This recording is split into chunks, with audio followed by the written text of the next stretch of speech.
Hi friends আমি তন্ময় তোমরা দেখছো মালদাবিrdsinfo ইউটিউব চ্যানেল।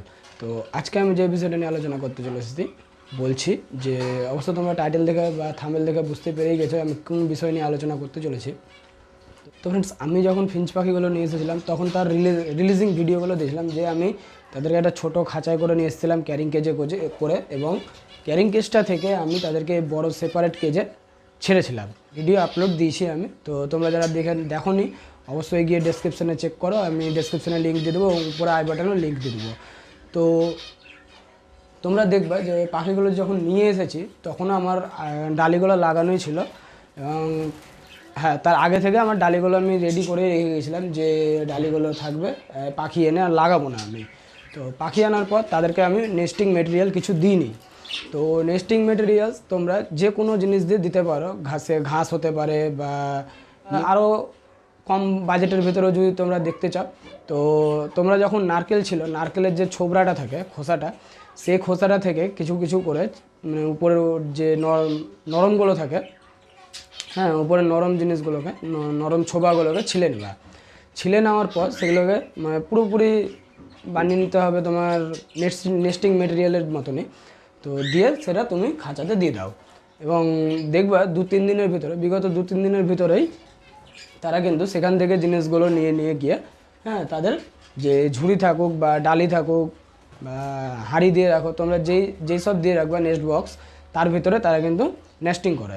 তো নেস্টিং করাটার একদিকে ভালো কি যে নেস্টিং করলে যে ওরা যেভাবে নেস্টিংটা করে, তো সেই নেস্টিংয়ের সময় যে সেই নেস্টিংয়ের উপরে যে যখন ডিম দেয় পাখি এগলে করে, ঠিক আছে, তখন কিন্তু সেই ডিমটা স্থিরভাবে এক জায়গাতেই থাকে এবং পাখি সঠিকভাবে তাপ দিতে পারে।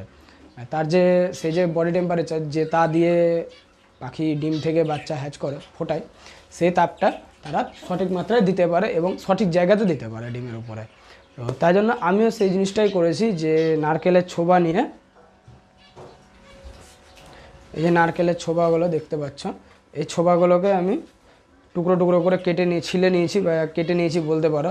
এই যে দেখো এরকমভাবে কেটে নিয়েছি। তো এখানে আমার 7 জোড়া পাখি আছে।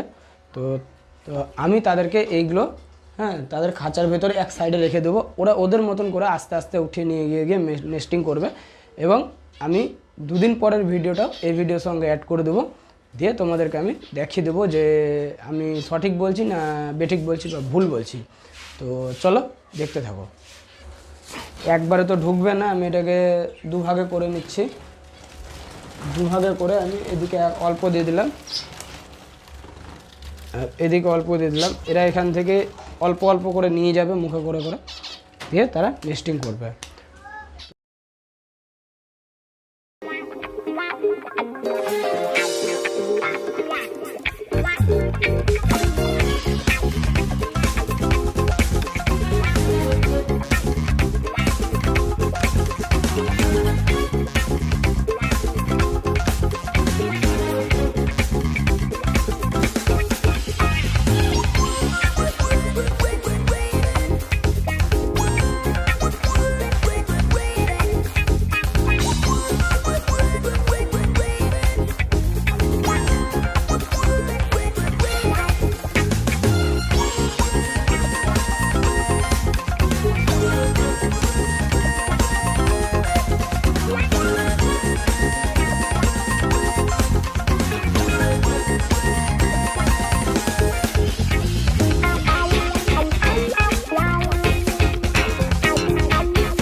তো ফ্রেন্ডস তোমাদেরকে আমি যেটা বলেছিলাম যে আমি 2 দিনের পরের ভিডিও দেখাবো যে ফিঞ্চ পাখিগুলো যে কীরকমভাবে নেস্টিং করেছে না করেছে।